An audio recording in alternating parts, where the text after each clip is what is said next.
What scientific experiment would you run if money and ethics weren't an issue? I'd raise a group of children from birth to adulthood, kinda a Truman Show thing without any contact with music, and see how it affects their lives and personalities. I'd make sure everything else would be normal, but music would be edited out of their lives. What could be really interesting is if you only played the music in odd time signatures like 5/8 or 7/8 and saw how their music developed from there. Our music is based mainly around 4/4 and 3/4 etc., so it would likely be really different. They'd come up with their own music. I mean, that's what originally happened. This experiment has already been done. Source? That Doctor Who episode wherein they bred artificially grown humans, infect them each with all known diseases so that they can develop antibodies cures. That episode haunts me, not gonna lie. I'm getting stressed out just thinking about it. As long as there aren't those weird cat nurses, oh, we are definitely gonna have those. But at least there won't be, Cassandra, right? Not necessarily a scientific experiment, but a series of experiments to see how you can control nerve sensations from the brain and whether you can create or that can perfectly mimic the sensation of touch whilst being motionless. As if you're moving and touching something in a virtual world but not in the real world. Is that even possible? Calm down, Akihiko Kayaba. I'd argue it is theoretically possible. Reading signals from the brain has been studied for a while, especially in the field of prosthetics. The brain also can be tricked into thinking certain sensations are happening to your body, even though they are not: burning, bugs crawling on you, etc. The biggest part of this that would be more sci-fi is essentially beaming the image into your brain of the virtual world like in Sword Art Online. I guess if headset screens ever got to the point that the resolution and frame rate were insanely high, it might be good enough to be fully immersive.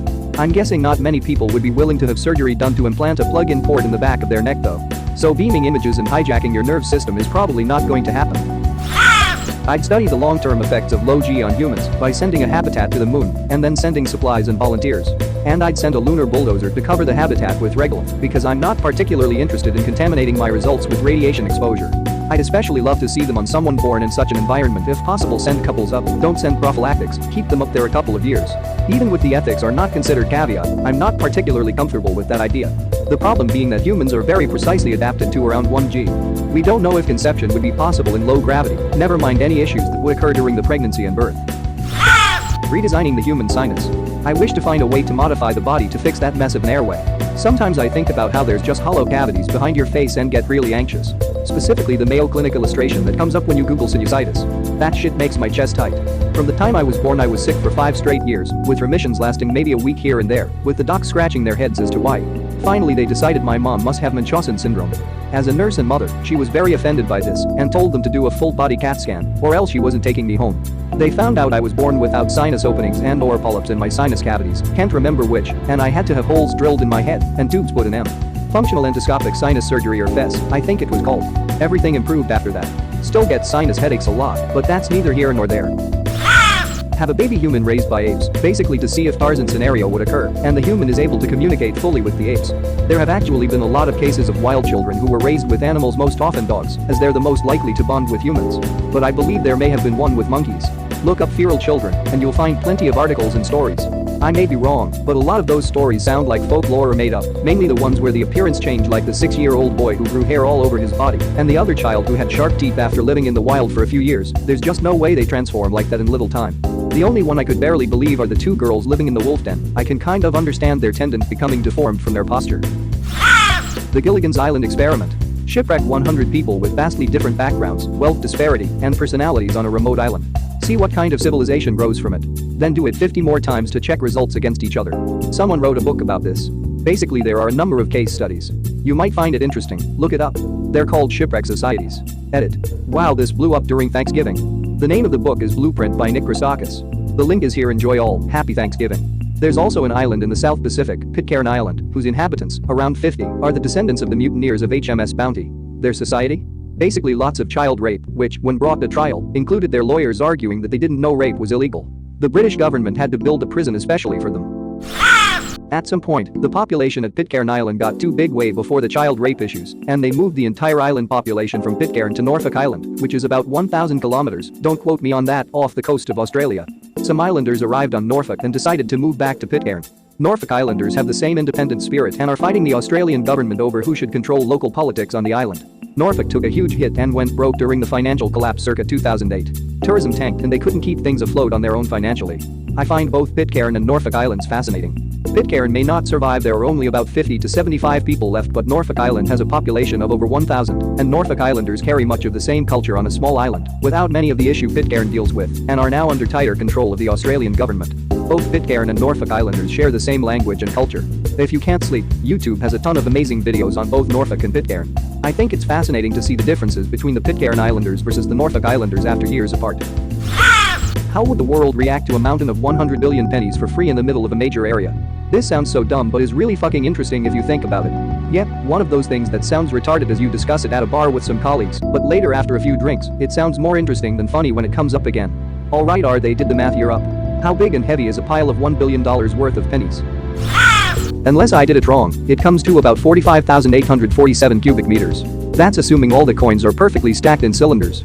I accounted for the space between pennies by making each penny basically a square instead of a circle, or in volumetric terms, a prism instead of a cylinder. I used a penny diameter of 19 millimeters and a thickness or height of 1.27 millimeters. To get the volume of the penny prism, you just multiply 19 times 19 times 1.27 and get 458 millimeters cubed. Then you just convert that to meters cubed, so divide by 1 billion, same as dividing by 1000 times 1000 times 1000. Multiply by 100 billion pennies, and you get 45,847 meters cubed.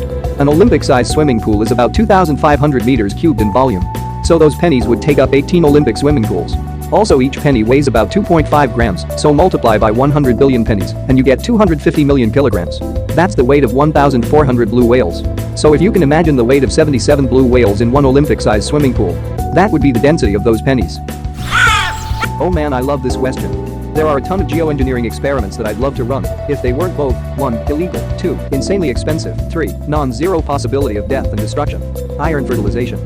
Basically dumping tons of iron dust into the ocean to cause an algae bloom, which should sequester a bunch of carbon and help mitigate global warming. Cloud seeding, space mirrors, dropping a nuke into a volcano. You know, normal stuff. What are the downsides of iron fertilization? A big-ass algae bloom would block sunlight and kill tons of water vegetation and the animals that don't eat algae. It comes from the bacteria Legionella that requires iron and something else to grow. Pretty sure consuming iron-tainted water is what gives you Legionnaire's disease. Edit. Drinking water contaminated with Legionella won't give you Legionnaire's disease, it'll do other, probably harmful, stuff. To get Legionnaire's disease you gotta breathe the, possibly sweet fumes of Legionella contaminated water. Edit. You have to snort Legionella tainted water like a line of Sinaloa snow to get Legionnaire's disease, probably. I'm not a doctor, this is Reddit.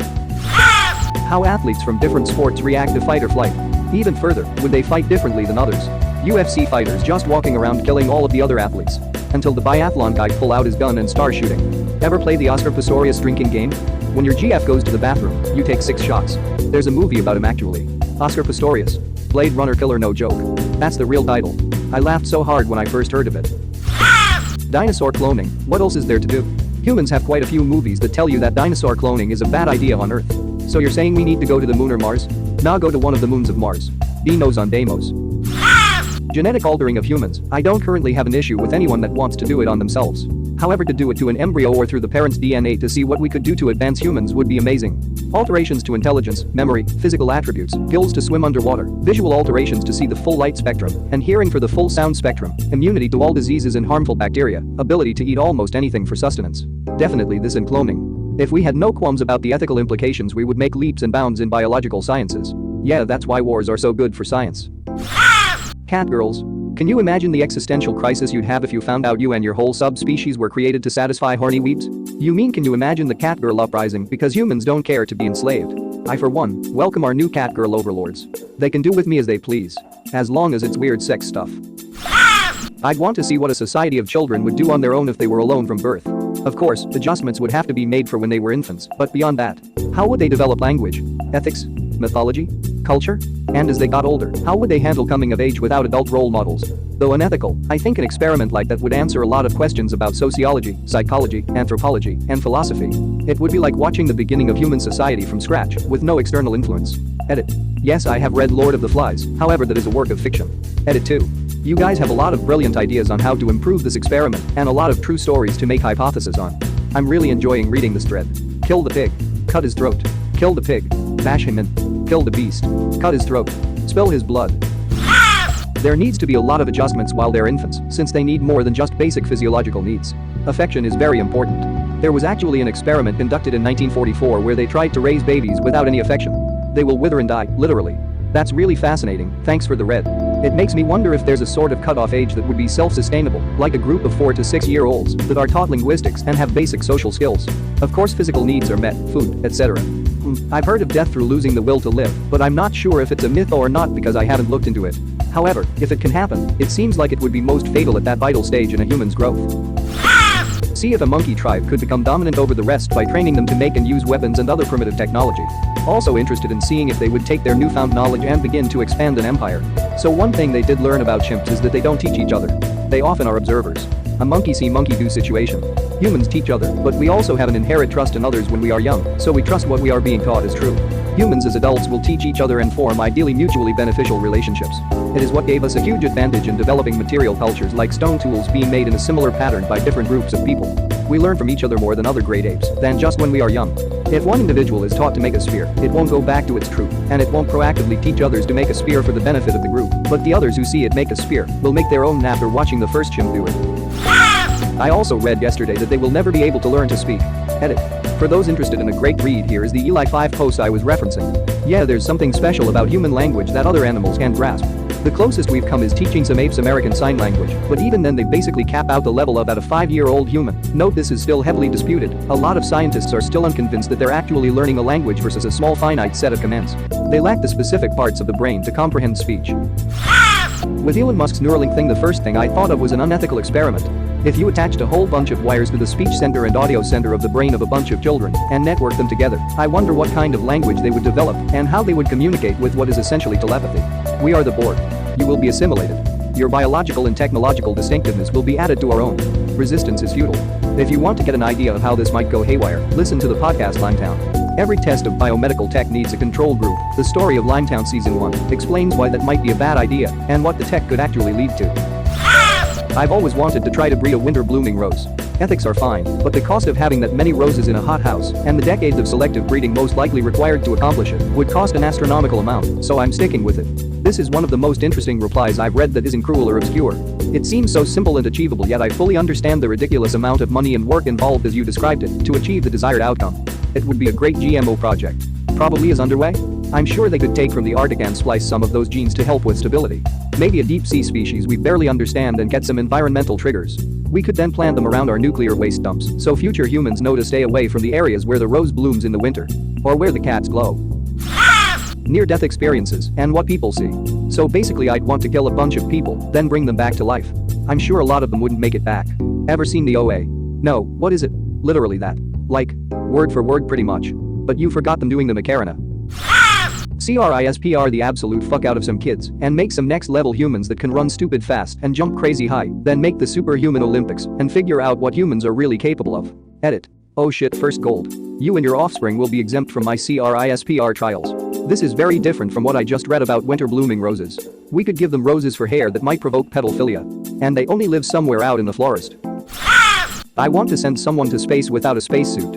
I've read about everything that can happen, I just want to see it on film. Jesus man. Can you post it to R5050? The other option should be a water balloon popping SFW. If you have Netflix, there's a love, death, and robots short called A Helping Hand that probably gives the closest picture of it. Don't watch if you're sensitive to gore, though. It's pretty messed up. Teach a kid the wrong words for everything and see how long it takes for them to adapt. Another edit. Thanks for the gold. Also, it seems a fair number of people have done this to kids on a very small basis. Seriously, do not do this to anyone on any scale. This post is based on the concept of setting morals aside. This is a massively horrible thing to do. Edit. A few people have commented that this is the same as learning a second language, and I want to address why that is not the case. When you learn a second language, you is assigning a new word that has no previous meaning to you to a concept that you already know. So you know what an apple is, and you stack poem on top of that when you learn it in French. But you aren't learning a new word, you're taking a word that already is assigned to another concept and trying to apply it somewhere else while forgetting the original connection. Your brain isn't good at breaking neural connections. So you have to start thinking that you take a bite out of a car, apple, and you get in your roof car to drive to blue, work. This is much more difficult because your brain automatically tries to learn new things but has no good mechanism for forgetting. Based on comments, it seems that some have experienced this with single word swaps, and it has been very difficult to overcome. I'm inclined to think that this would actually break someone. The experiment deemed unnecessary. I read a short story where a man did this to his daughter, and she ended up killing him inadvertently because she was asked if there was anyone in the burning house he was trapped in, and she said no while meaning yes. I'll see if I can dig up the source for you. That's interesting. I've read that too. The stories in that series were great, but I've forgotten the name of the books. Hopefully you can find it. The story is by Paul Jennings. The best thing about that particular story is that it is left ambiguous as to whether she really understood the answer she was giving and whether she meant for her father to die, as she had recently started to learn how abusive his upbringing of her had been. I personally think the daughter fully understood the answer she gave and the true meaning. how long a decapitated head stays conscious. All we have are anecdotes that might have been exaggerated. I've always wanted a definitive answer, but you know, ethics. It's been done 7 to 10 seconds, so you've got to start planning on your last words. Now you won't have time then. My current is I'm going to head out. You won't have lungs, boss. Just switch a shop vac from suck to blow and stick it on their windpipe. They can talk really loud then, maybe even louder than the shop vac. They wouldn't even need to stop to take a breath. That is a completely insane reply to a completely insane threat. Big up vote. It would just feel like you're continually barfing wind. When the French still used guillotines, I believe it was reported that people would still blink and look for about 10 seconds. I remember watching a video about it, but can't remember who it was by. Yeah, there was some weird doctor who conducted an experiment where he slapped a freshly guillotined head. You can read about it on the Wikipedia page about the guillotine. But I suspect that was more of tics and involuntary death reflexes because of nerves dying or some shit. I suppose the pain, the shock and the sudden drop of blood pressure would cause the head to lose consciousness pretty much immediately. That's what I am thinking. People are known to lose control of their bowels and shit themselves when they die. It's not like they are still alive and decide to take one last crap. I would assume getting beheaded is the same. It's not like they get decapitated and are sitting there thinking, well shit, looks like I am about to die. Let me get a couple last blinks in and look around. Have an Olympics where every single athlete is drugged to an insane level. I think it would raise what is possible by today's standards drastically. Not just drugs. Bionic parts, gene therapy, hormone treatments.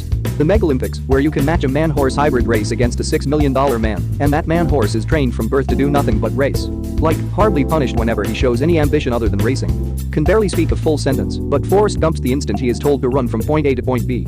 His legs are built like concrete, and the training facility has the toilet clogged all the time because his urine is so packed with steroids that there is muscle tissue growing inside the plumbing.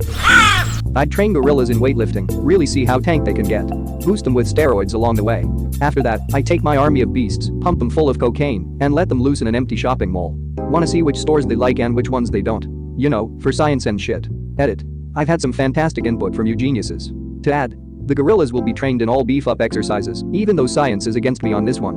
We're gonna throw some PCP in with the cocaine. Cybernetic hearts to handle the load of coke, yada yada yada. Thought I had more on this. Oh. And the mall is empty because I'm not a freaking murderer, you guys. Quit trying to kill everyone. Not all science is about death, geez. Thank you very much for watching. Don't forget to subscribe and like this video. Tell me what you dislike or love about this video, so please comment below and hit the bell icon so you're notified anytime a new video is released. This is a WeCrow Media production.